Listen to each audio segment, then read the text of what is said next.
ৰাজ্যত নিৰ্বাচনী প্ৰচাৰ তুংগত উঠিছে। ইজনৰ পিছতো সিজন নেতা কৰ্মীয়ে দল সলাইছে। সমান্তৰালভাৱে নগাঁও লোকসভা সমষ্টিতো বহু কংগ্ৰেছ আৰু বিজেপি কৰ্মীয়ে দল ত্যাগ কৰি AIUDF দলতো যোগদান কৰি AIUDF দলৰ ভেটি শক্তিশালী কৰা পৰিলক্ষিত হৈছে। সন্ধিয়াৰ ভাগত হঠাৎ নগাঁৱৰ সামগ্ৰীৰ মাগুৰমাৰীত এখন ইফতাৰৰ অনুষ্ঠানতো নগাঁও লোকসভা সমষ্টিৰ AIUDF দলৰ প্ৰাৰ্থী আমিনুল ইছলামে উপস্থিত হৈ দেখুৱালে ব্যাপক চমক। আমিনুল ইছলামে মাগুৰমাৰীত সমূহীয়া ৰাইজৰ সৈতে ইফতাৰ গ্ৰহণ কৰাৰ পিছতেই প্ৰায় অৰ্ধ শতাধিক লোকে কংগ্ৰেছ বিজেপিৰ দল ত্যাগ কৰি যোগদান কৰে AIUDF দলত। যোগদান পৰ্বৰ পিছতে আমিনুল ইছলামে কেতবোৰ মন্তব্য প্ৰকাশ কৰে। বিজেপিয়ে মিছা প্ৰলোভনৰ ৰাজনীতি আৰম্ভ কৰিছে।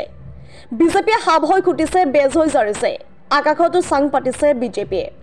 বিজেপিৰ সপোন বাস্তৱ নহয়, মন্তব্য আমিনুলৰ। লগতে মন্তব্য প্ৰকাশ কৰিছে নগাঁও লোকসভাত 3 লাখ ভোটত বিজেপি পৰাস্ত হ'ব। নগাঁও লোকসভা সমষ্টিৰ কংগ্ৰেছ দলৰ প্ৰাৰ্থী প্ৰদ্যুৎ বৰদলৈকে বিজেপিৰ গোপন প্ৰাৰ্থী বুলি বিস্ফোৰক মন্তব্য আমিনুলৰ।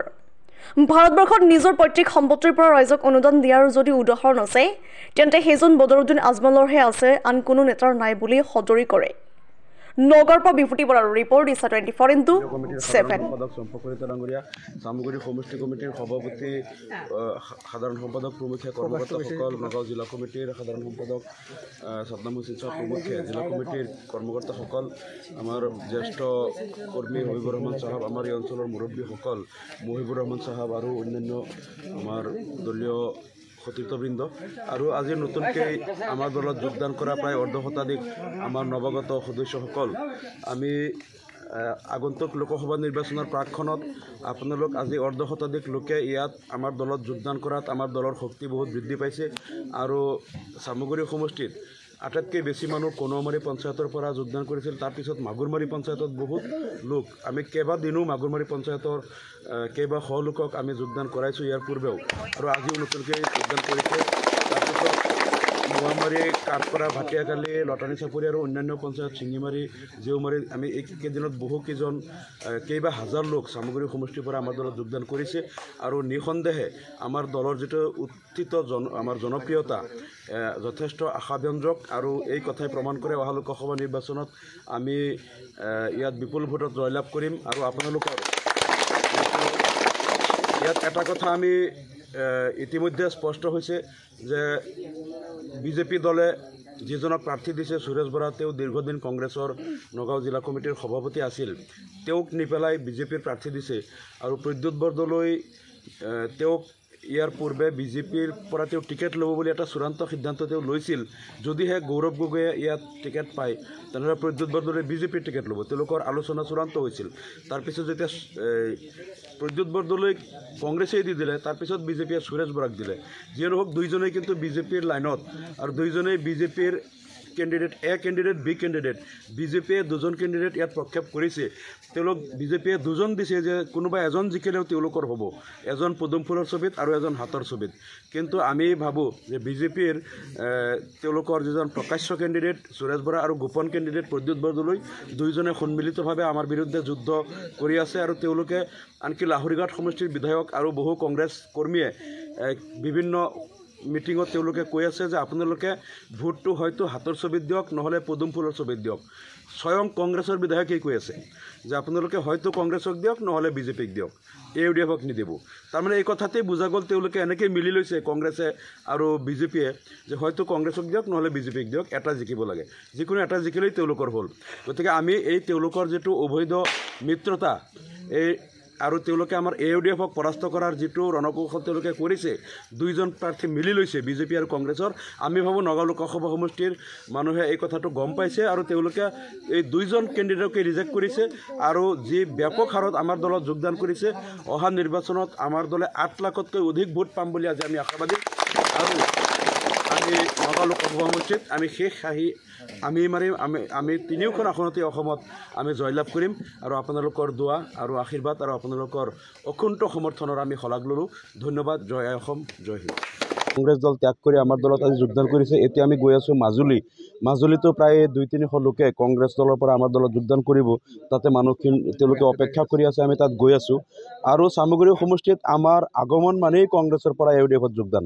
আমি যিমান দিন আহিছোঁ ইয়াত শ লোকে আমাৰ লগত যোগদান কৰিবলৈ দৈনিক আমাৰ লগত যোগাযোগ কৰি থাকে।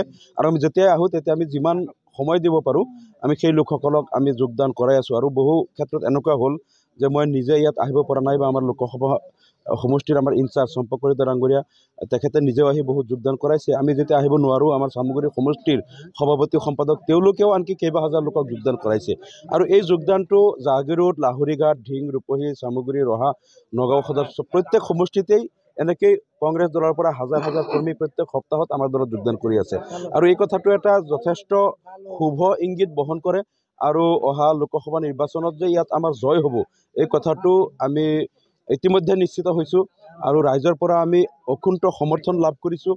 আৰু ইয়াত বিজেপিয়ে ইয়াত কিছু প্ৰলোভনৰ ৰাজনীতি আৰম্ভ কৰিছে। তেওঁলোকে কিছু মহিলাক মাতি তেওঁলোকক অৰুণোদয় আঁচনি দিব ভুৱা তালিকা প্ৰস্তুত কৰি আছে।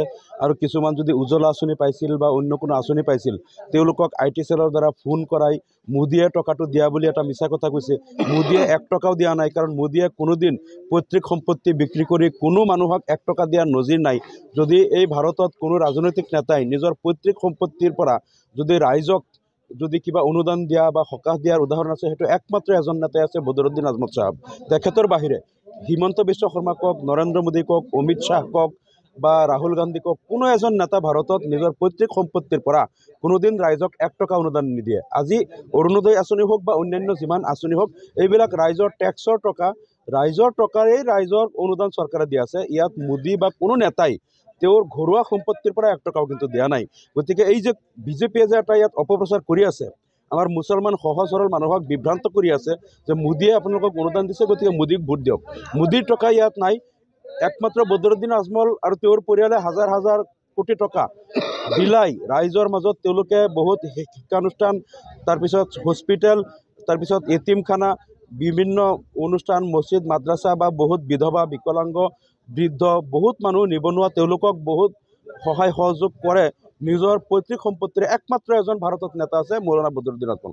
বেলেগ কোনেও কিন্তু নিজৰ পৈতৃক সম্পত্তিৰ পৰা নিদিয়ে। গতিকে মোদীৰ নামত মোদীয়ে টকা দিয়া বুলি এটা মিছা প্ৰচাৰ বিজেপিয়ে কৰি আছে। সহজ সৰল মুছলমান মানুহক বিভ্ৰান্ত কৰিব বিচাৰিছে, আই মাতৃসকলক বিভ্ৰান্ত কৰি আছে। আমি আপোনালোকৰ জৰিয়তে এই সহজ সৰল আই মাতৃসকলক কওঁ আপোনালোকে এই মিছা কথাত পতিয়ন নাযাব। ইয়াত 1 টকাও মোদীৰ টকা নাই, এইবিলাক ৰাইজৰ টকা, ৰাইজৰ টকাৰেই ৰাইজক অনুদান দিছিল। গতিকে মোদীয়ে টকা দিয়া বুলি তেওঁলোকে মিছা কথা কৈ ভোটটো পদুম ফুলত ল'ব বিচাৰিছে। এই কথাত আপোনালোকে বিভ্ৰান্ত নহ'ব। আমাৰ নগাঁও লোকসভা সমষ্টিত AUDF জিকিব আৰু ইয়াত কংগ্ৰেছ আৰু বিজেপি কোনো পধ্যেই জিকিব নোৱাৰে। গতিকে আমি ৰাইজক কৈছোঁ যে এইবিলাক ভুৱা প্ৰলোভনত আপোনালোকে ভৰি নিদিব আৰু আমাক ভোট দি আপোনালোকে ইয়াত এটা সত্যনিষ্ঠ ৰাজনীতি এটা প্ৰতিষ্ঠা কৰাত আপোনালোকে সহায় কৰক। আপোনালোকৰ জৰিয়তে মই নগাঁও লোকসভা সমষ্টিবাসীক এই আবেদন জনালোঁ। নগাঁও লোকসভা সমষ্টিৰ প্ৰলোভনৰ মিছা ৰাজনীতি কৰি আছে যে মোদীয়ে টকা দিয়া বুলি ৰাইজক বিভ্ৰান্ত কৰি আছে। আৰু তেওঁলোকে চৰ চাপৰিত গৈ পেলাই কৈছে আমাক ভোট দিয়ক, ইয়াত উচ্ছেদ কৰা নহ'ব। কিন্তু যি বিজেপিয়ে তেওঁলোকক উচ্ছেদ কৰিছে, চৰ চাপৰিৰ আজি হাজাৰ হাজাৰ মানুহ তেওঁলোকৰ ঘৰ দুৱাৰ ভাঙি তেওঁলোকক আজি নিৰাশ্ৰয় কৰিছে, সেই বিজেপিয়ে তেওঁলোকে ইয়াত অত্যাচাৰ কৰি মানুহক উচ্ছেদ কৰিলে আকৌ তেওঁলোকে গৈ পেলাই কৈছে আমাক ভোট দিয়ক আৰু উচ্ছেদ কৰা নহয়। তাৰমানে তেওঁলোকে সাপ হৈ খুটি বেজ হৈ জাৰা তেওঁলোকে ভাবিছে তেওঁলোকৰ এই ভুৱা আৰু প্ৰলোভনৰ ৰাজনীতিত মানুহে ভৰি দিব আৰু তেওঁলোকক ভোট দি দিব বুলি যে তেওঁলোকে ভাবিছে, তেওঁলোকে আকাশত চাং পাতিছে। তেওঁলোকৰ এই যিটো সপোন এইটো কেতিয়াও বাস্তৱ নহয়।